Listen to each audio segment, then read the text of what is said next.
semble que la misère, dit Charles Aznavour, serait moins pénible au soleil. Ben, ça n'a pas l'air d'être le cas, hein, parce que la misère est là, hélas, au soleil. Elle est là aussi, au moins autant que dans les pays où règne l'hiver. Et on le voit bien avec ces milliers de migrants qui arrivent à Lampedusa. 8500 migrants en 24 heures, 10 000, 15 000, la population de l'île de Lampedusa de 6500. Très bien, mais où va-t-on? Bonjour Virginie Geron. Oui, bonjour. Bonjour, vous êtes députée européenne, vous êtes du groupe Identité Démocratie au Parlement européen. Vous venez de passer quelques jours à Lampedusa, vous y êtes rentrée. Alors, qu'est-ce qui se passe vraiment? C'est-à-dire qu'on entend tout et son contraire. Alors les uns disent non, mais ça va, ça se déroule très bien, on contrôle. Et puis les autres, c'est pas du tout ça. Dites-nous. Oui, effectivement, j'ai passé 2 jours sur l'île de Lampedusa. Effectivement, contrôle, je ne sais pas. En tout cas, ce qui est édifiant, c'est que tout est organisé pour pousser à la migration. Et je m'explique en quelques points. Oui. Déjà, quand nous sommes arrivés, il n'y avait pas un seul migrant. Ah bon? Donc c'était une de mes questions. Bah oui, parce que tous les jours, effectivement, on nous alerte qu'il y a des arrivées de migrants. Oui. Et en fait, on a eu la chance de ne pas avoir de migrants parce qu'en fait, pour 2 raisons. Un, parce qu'il y avait des orages. Et en fait, les gardes-côtes nous disent que quand il y a du mauvais temps, donc il n'y a pas de migrants à récupérer sur les embarquements. Et le deuxième point, et c'était ça donc l'objet de notre visite. Donc nous sommes allés sur un hotspot. Donc c'est un endroit où ils recueillent les migrants. Donc on a eu toute la procédure et c'était très intéressant de voir qu'en fait, comme je l'ai dit, tout est organisé pour faciliter les flux migratoires. C'est-à-dire ils vont chercher, les gardes-côtes vont chercher jusqu'à 450 km de l'île de Lampedusa les migrants sur leur embarcation. 450 km, ils vont les chercher pendant une distance de 450 km. Oui, c'est exactement. Ça, déjà, premier point. Oui. Les bateaux, une fois qu'ils les recueillent, qu'est-ce qu'ils en font? Ils les laissent, ils ne les coulent pas, ni les moteurs. Donc, ils les récupèrent, ils les amènent sur l'île de Lampedusa. Et là, c'est effectivement, moi je trouve que l'accueil est beaucoup plus facilité, beaucoup plus chaleureux que lorsqu'on va à l'aéroport de JFK à New York. Et je m'explique. Oui. Donc, on les accueille sur l'île de Lampedusa. Donc, première chose, on les met sur des bancs où je mets une photo où ils peuvent recharger leur téléphone. Ils ont le code Wi-Fi tout de suite proposé. Visite médicale. Et après, départ. Alors, la question, c'est en combien de temps ils font tout ça? Ils ont des règles très strictes. Entre 12 heures et 48 heures, tous ces gens, ils obtiennent leur papier. Et ça faisait aussi la dernière question que j'ai posée. Donc, ils vont où? Comment ça se passe? Ils vont où? Alors là, c'est ce que j'allais vous poser. C'est ça. Parce qu'ils ont les papiers et en fait, ils choisissent leur destination. Vous voulez dire, Virginie Geron, pardon, entre 12 heures et 48 heures, ils ont les papiers, ils ont tout. Enfin, ils ont tout. Ils sont nourris. Ah oui, pardon. Ils sont nourris. Visite médicale, ils disent qu'ils servent jusqu'à 3 repas par jour. Et après, il y a une carte de l'Italie qui est sur le mur. Et puis, en fait, on a l'impression que c'est eux qui choisissent où ils vont. C'était une de mes questions. Est-ce qu'ils restent en Italie ou est-ce qu'ils vont ailleurs? Pas de réponse. Et ce qui était très intéressant, c'est, à la deuxième question, c'est quoi les statistiques par rapport à la population qui arrive? Des jeunes, des hommes, des femmes, des familles, puisqu'en plus, ils ont mis un panneau regroupement familial, en français d'ailleurs, et toutes les alertes pour pouvoir effectivement regrouper ces gens. Et donc là aussi pas de réponse, sauf le maire que nous avons aussi vu juste avant, le maire de Lampedusa, un jeune maire très dynamique et qui a vraiment envie de faire en sorte que tout se passe bien, notamment pour, on vous l'avait dit, en préambule, c'est une petite île de 20 km² de superficie qui recueille entre 6500 et 6700 habitants. Et puis quand on arrive à l'aéroport de Lampedusa, ça semble être une île dédiée au tourisme, avec des panneaux pour visiter les îles, les mers avec les tortues, etc. Donc, et il disait que lui, il constatait plutôt entre 85 et 90% d'arrivées de jeunes hommes. Donc voilà, ça, heureusement qu'il nous a donné cette information. Et moi, en fait, ce voyage était très intéressant parce que y a un décalage. On nous dit qu'on contrôle, qu'on refoule. Pas du tout. On n'a pas vu d'agent de Frontex, d'ailleurs, dans cette expédition.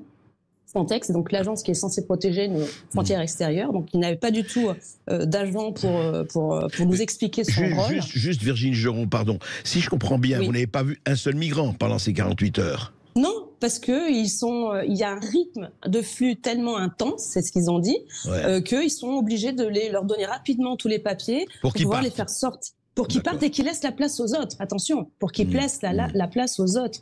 Donc en fait, le constat, c'est quoi? C'est que tout est organisé pour, moi j'ai envie de dire, pousser les gens à la migration.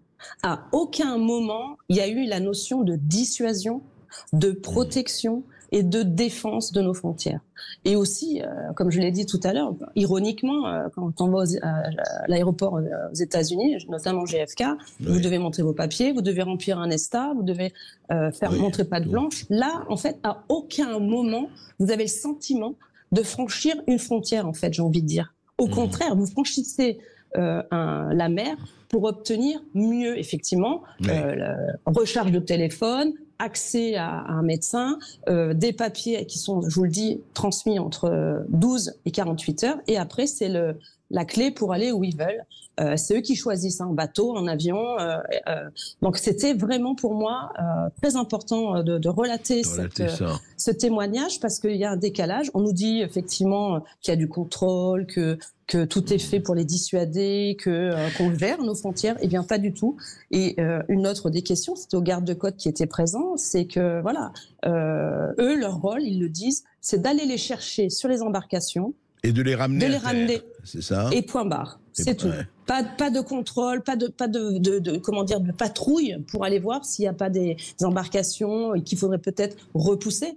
Et pas du tout. C'est pas du tout l'énergie qu'on a ressentie lors de cette visite. Donc, effectivement, et vous très n'avez pas vu, enfin, vous n'avez peut-être pas eu le temps, mais vous n'avez pas vu d'ONG qui étaient là quand même, parce que eux, orage ou pas orage, en tout cas, il y avait 2 ONG, donc vous avez la Croix-Rouge et puis vous avez 2 ONG, j'ai pas retenu le nom, excusez-moi, mais il y avait 4 personnes. Mais c'est vrai que c'était plus eux qui prenaient en charge les migrants. Là, ils n'étaient pas là, comme je vous dis.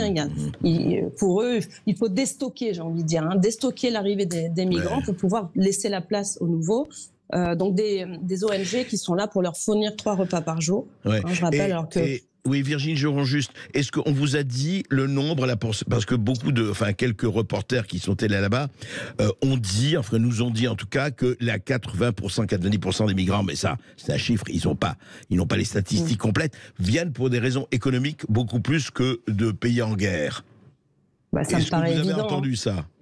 Oui. Alors, par le maire, oui, mais il avait un droit de réserve, mais c'est évident. On le voit même dans les notes des agences européennes. Bon, ils viennent de Libye, ils viennent effectivement... Alors, Libye, effectivement, il y a le chaos, mais ça, c'est un peu long à l'origine de ce chaos. Ils viennent du Sénégal, ils viennent par exemple. Ils viennent du Sénégal, de Nouvelle-Guinée.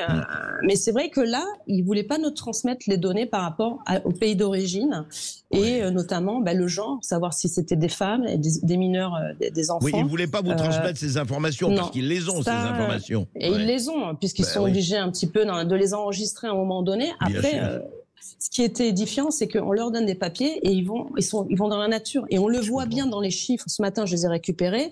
Ils disent qu'il y a à peu près l'Union européenne au global a plus de 600 000 demandes d'asile. Et qu'elle a, ça prend entre 12 et 20 mois. Donc, ce qui veut dire que ces gens sont dans la nature pendant tout ce temps-là, et on le voit bien, nous, au quotidien, on voit bien Porte de la Chapelle, on voit bien que toutes ces personnes restent pas en Italie, et elles vont dans des pays où on leur facilite la vie. Moi, ce qui était important de souligner, c'est que Lampedusa effectivement est devenu le couloir, et c'est pas une passoire, c'est devenir le couloir des entrées des flux migratoires, et rien n'est fait, et même dans le pacte des migrations qui est en cours de négociation, puisque ça fait depuis 2020 qu'il est sur la table, qu'ils veulent le conclure en juin 2024, juste avant les élections, on voit bien que ça va encore plus favoriser, puisque veut donner encore plus de moyens à ces ONG, à ces agences pour continuer à faciliter. Moi, j'ai envie de dire plus que ça, qu'est-ce qu'on peut donner de plus de moyens, alors qu'il y a déjà ce couloir, à part donner des colliers de fleurs et des cocktails d'arrivée, ou des téléphones comme on a vu à Douai il y a quelques jours, je vois pas ce qu'ils peuvent donner de plus de moyens, puisque l'énergie aujourd'hui de ce pacte européen, c'est de faciliter les flux. Ce que nous on dénonce, on va pas, vous savez tous très bien notre position, on ne peut pas accueillir toute la misère du monde. Monsieur Macron a répété cette phrase, mais nous c'était déjà Rocard à l'époque, et puis nous c'était il y a longtemps. C'est très bien que depuis longtemps qu'on est sur cette même tendance, on n'a rien changé. Maintenant on voit bien que dans les faits, et c'est ça qui est important d'aller sur le terrain, c'est que tout est fait pour faciliter leur arrivée et surtout, j'ai envie de dire, pour les pousser à venir. Parce que c'est vrai que la misère, moi je suis allée souvent en pays en Afrique, j'ai fait le Nigeria, j'ai fait en Sierra Leone, c'est vrai que c'est la misère. C'est vrai qu'il faut du soutien, du développement économique et c'est vrai que, évidemment, là, c'est comme tout le monde... l'autre version du problème, l'autre versant du problème, disons-le. Exactement. Mais c'est humain. Vous voyez un billet de 500 € par terre, qu'est-ce que vous faites? Vous le ramassez et vous prenez le risque pour le ramasser. Donc c'est évident que l'origine du problème, on le connaît tous. Et nous, au lieu de contenir, au lieu d'essayer comment dire, dissuader cette arrivée, eh bien on favorise et on voit bien que ça va être de pire en pire puisque, comme je vous l'ai dit, les moyens que le pacte européen est en train de mettre en place, même s'il est bloqué par certains pays de l'Est, est en cours de négociation. Merci Virginie Joron, merci de votre témoignage. Et nous avons, je crois, Jocelyne qui nous appelle. C'est c'est Jocelyne, effectivement. C'est notre invitée, la prochaine invitée.